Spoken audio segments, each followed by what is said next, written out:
مولای احمدالله وثیق رئیس عمومی المپیک تربیت بدنی و ورزش کشور طی سفر کاری به ولایت بغلان ضمن بازدید با ورزشکاران این ولایت تورنمنت بهاری فوتسال معارف ولایت بغلان را نیز افتتاح کرد. آقای وثیق در محفل افتتاح این تورنمنت ورزش را نماد وحدت و همدلی در کشور خوانده است. ورزش د یووالي او وحدت او د اخوت سمبول هم ده.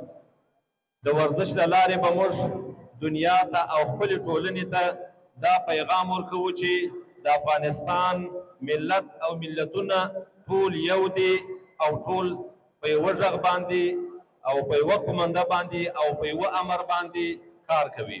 همچنان رئیس عمومی المپیک تربیت بدنی و ورزش کشور گفته است که امارت اسلامی زمینه ورزش را برای ورزشکاران به شکل اساسی در کشور مهیا کرده و در سال گذشته ریاست عمومی تربیت بدنی و ورزش کشور 4000 برنامه ورزشی را در سطح کشور راه اندازی نموده است.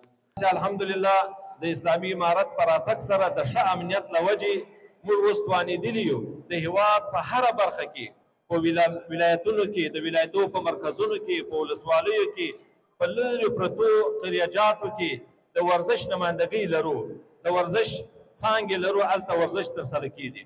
په تېر کال کې موږ له ټولو ولایتونو څخه راپور ترلاسه کړ نږدې 4000 لوی او وړې مسابقې او ټورنمنټونه او لیګونه ترسره شوي دي چې دا ډېره غټه خبره ده. 4000 ډېر غټ ارقام دي چې از سوی دیگر مسئولان ولایت بغلان از توجه و همکاری رهبری تربیت بدنی و ورزش کشور با ورزشکاران ولایت بغلان قدردانی کرده گفتند که مسئولان ولایت بغلان با ورزشکاران این ولایت نیز همکار بوده و زمینه ورزش را برای ورزشکاران به شکل اساسی در این ولایت نیز مهیا کرده است. بغلان ولایت په 15 ولسوالیو کې د ټولو محترم ورونو ورزشکارانو ته دا ډاډ او اطمینان ورکوو چې په 15 ولسوالیو کې هیڅ نوع مشکل نشته ده.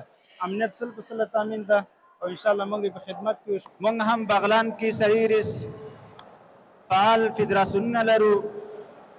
په مجموع کې 2000 ورزشکاران په لوبو بوخت دي او همدارنګه د ملي ټیم عضو یا غړي لرو.